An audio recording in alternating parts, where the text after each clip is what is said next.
Hey everyone, welcome back to the channel. Thanks for stopping by. Today we are back at Eric's yet again, handling the paperweight Duramax. We are doing some maintenance on it. We're going to talk about maintenance because maintenance is very important.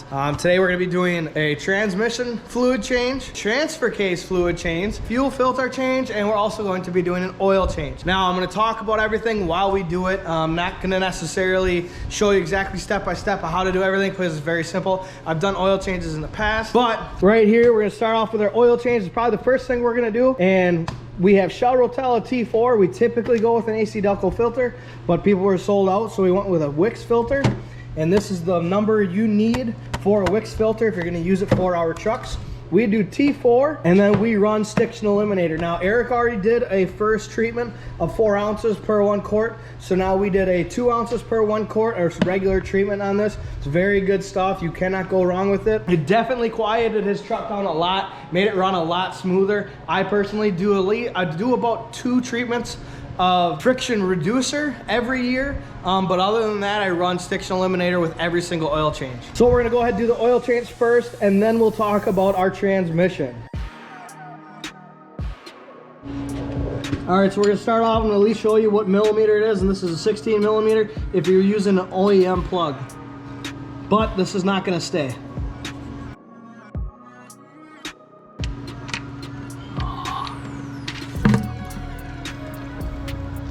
All right, so now we're gonna install a new PPE drain plug for your oil pan. This is a very nice upgrade just because it's got a magnet on the bottom. Not really 100% necessary, but it's just nice. But typically your plugs are always so stripped out that it's just ridiculous. Especially if the previous owner has taken it to those quick lube places. You know, they'll crank their oil filters on, they'll crank those on. So this is a really nice plug to put in replace.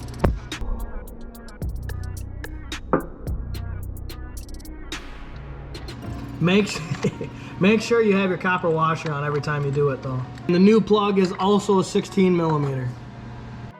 All right, so next we're gonna go ahead and take the oil filter off. By the way, these tools are absolutely awesome. They're 100% worth the investment. Just go ahead and get them if you do your own oil changes. Any local auto parts store will have it for you. You don't really need to. You can get it off Amazon also. So take it off. Drain it out. Like I said before, we are operating with a Wix. We typically like to use AC Delco parts, but for some reason they were all sold out, so we had to go to a different parts store and get a Wix filter. This is a very good option, by the way, if you're going to go with a different filter other than AC Delco. This is a very good filter to go with. High quality for sure. Before you install it, you're going to want to make sure you rub some old oil or new oil, up to you, along this ring so that you can get a good seal on it. This truck has 300,000 miles on it, and look how nice that oil is. It's very clean for realistically used 300,000 mile Duramax. It's a very, very, very good oil. Now I don't know if that's because we use Stiction Eliminator and all their Hot Shots product with it, if that's why this oil is starting to look a lot better, because that looks way better than when we first did his very first oil change. It looked absolutely terrible, and this Hot Shots really works out good for you guys. So make sure you guys, I'll leave a link in the description below for the Hot Shots. You're gonna want to run it. All right, one thing I am gonna say is when you get the new filter on there, you just want to snug it tight. You don't need a freaking crank it on there like all the one-stop oil change places, quick lubes do. Just get it on there nice and snug, a good turn. Once you get it tight, give it maybe another quarter turn, and then be done with it.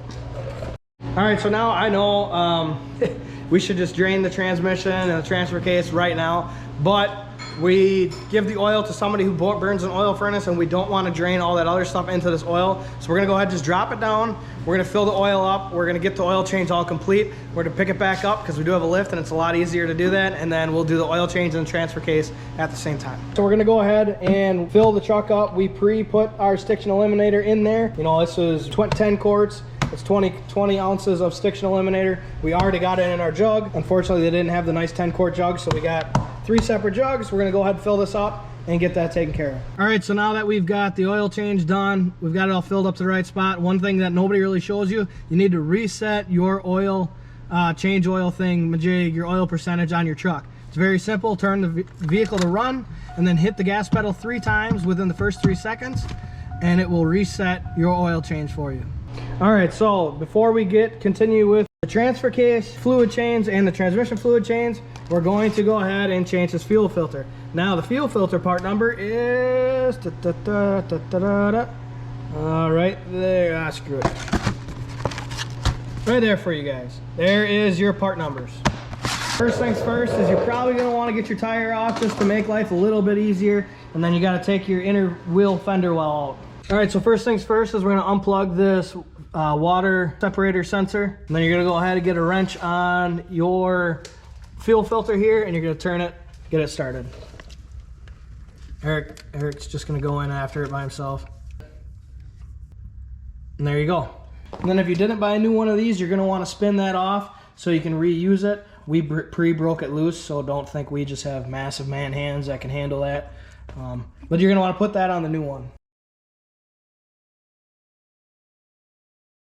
And then once you get this threaded on there, just get it hand tight, give it a nice little extra squeeze, and then reconnect your water separator sensor. And it's just that simple. Now we're going to go ahead and lift the truck up, get the transmission fluid drain, get the transfer case fluid drain, get that all redone, and realistically this truck is definitely good on fluids. This is seriously something you guys need to do. You need to pay attention to it. Your transmission fluid, do it every about 25,000 miles. Your transfer case fluid, that's about annual. So you only got to do it once a year, but nobody does it, and just do it. Trust me, it's not hard. It doesn't take a lot of time. If you're already under there anyways, just go ahead and do it right away. It's not that big of a deal. So keep up on your maintenance, guys. That's all I got to say. All right, so this is what it looks like when you forget to pull your transmission dipstick and able to drain your transmission fluid because you need the airflow. And yeah, we forgot to do that. All right, so your transmission drain plug is a 15 millimeter. Ooh. This is the first, by the way, this is the first transmission fluid change that we're doing on this Duramax since getting it. And it's red. Oh, it's beautiful. That's the color you want. All right, once you get your plug back on, you're gonna wanna get it on there. You're gonna wanna actually get this one on there nice and tight. Now you don't wanna get it on there to where you strip it out, but just nice and snug is what you wanna do. Then the next step is you're gonna go ahead and take out your filter and let that drain out, and then put your filter back in. All right, so your part number for this is not on the box. But here you go right here. This is exactly what you need. Make sure you get the magnet. Make sure you put your magnet in there. This one didn't have the magnet, so it's important to make sure you keep this magnet in there. It just sits in there right in between where you thread it in. Also, we forgot, Eric ordered a new plug for his transmission pan, and thank you for DMAX Store for making us make sure we didn't forget it, because when we got our transmission filter, they just had it in there just like that, which was pretty nice, because then we remembered we ordered one. All right, so now you're gonna go ahead, same thing, you're gonna put some fluid on the seal. You're gonna get it on there, get it in there. The magnet makes it a little difficult. Once you get it on, you thread it on there, get it nice and tight and snug tight, exactly how you do your oil filter. Not gonna show you, but we gotta replace this real quick before we put the fluid in, put our new one in, because this one is slightly stripped out. All right, so the next thing is since we got it up in the air, we're not gonna fill it up just yet. So keep that in mind. We're gonna go ahead and do our transfer case fluid. We're gonna go ahead and drain that out. I'm gonna show you exactly how to drain your transfer case fluid out. We're also gonna fill it back up right away, because you do that all from underneath the truck. I apologize if you hear a little background noise. It is the heater keeping us nice and warm, and it's very nice, so I can't really apologize too much about it. All right, so up underneath here, this is your transfer case. Your drain plug is down here at the bottom, and then your fill plug is right there. Woo! All right, so obviously this has never been done. We had to do this with a breaker bar to get it broken loose. So I'm very interested to see what we find. But there's 2 reasons why we're doing this. It's gonna be the annual, and then I'll give you a second reason in a little bit. This is an 18 millimeter, and be prepared to have a tough time with it if it's never been done before. There's fluid there. Whoa, look how close. All right, so I'll bring you around the front here and show you exactly what we got going on. It's kind of hard to see, but we feel like we have a possible front seal leak in his transfer case. And that's what actually sparked us wanting to do the transfer case fluid change right away instead of waiting another month or so. If you see here, you can see it's all gunked up and all gummed up. So we're probably in the future going to do that because there is a slight leak. All right, so before we get started on filling the transfer case back up, this is Eric's decision. This is what he decided to go with, was a 10W30 for his transfer case oil. You can use ATF, that is what's recommended or suggested, but a lot of people run either 5W30 or 10W30, and it works really good. Some people have even said of running straight 30. I haven't heard too many people run straight 30, but they say it works really nicely. But honestly, I personally would run 10W30 or 5W30. Honestly, I think it's a little bit better of an oil. This is how we're gonna fill it. This just goes right into the bottle, and we pump it in, it'll pump right in there for us. We're gonna use 2 quarts, and that's what's recommended. All right, so the fill plug is also an 18mm. Now I have no clue how tight that is gonna be. Oh, that ain't bad. Most of the time it threads into the top of these, but for some reason Royal Purple just wants to be different. And it'll be a little bit of a pain, but it's a lot easier to fill because then you just put that hose right up in there, and you just gotta pump it in. All right, so we've got our first jug down.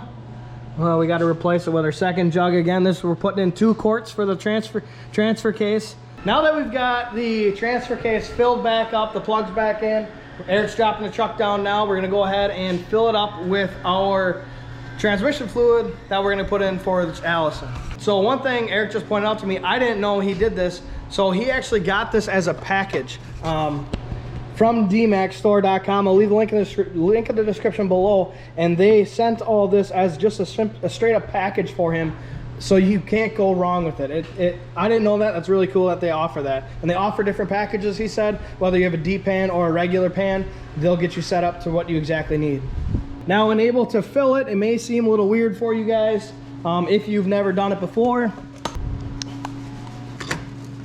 What we do is you fill it through your dipstick tube. One thing here I wanted to talk about before we go any further, Eric's currently filling it up, is you have 2 markers here, and I don't know if you're gonna be able to read that or not, but the bottom one here is cold and the top one here is hot. You're gonna wanna fill it up cold all the way up to the top here, and then you're gonna wanna run the truck. Now when you run the truck, you're gonna wanna make sure you get up to about 150 degrees temperature wise and able to check your fluids. You're gonna need to have the truck in neutral, so make sure you chalk your wheels. If you're doing this by yourself, chalk your wheels, do everything you need to make sure it's safe.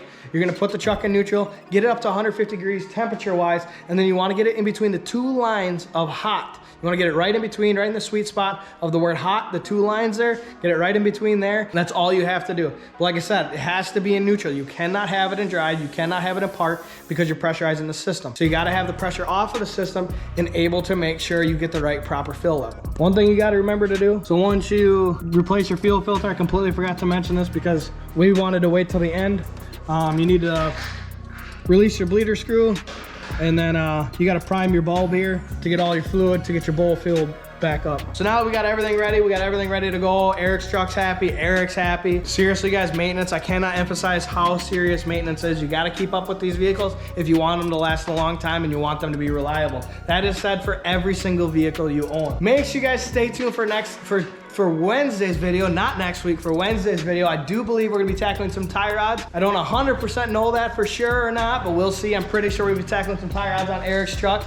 I got an announcement coming up for the channel on that day as well, so make sure you guys stay tuned for that. Thank you for stopping by. Thank you for the support. Make sure you hit that like button and that subscribe button. If you're already subscribed, please hit that bell button so you get those notifications. I seriously, I cannot thank everyone for the support.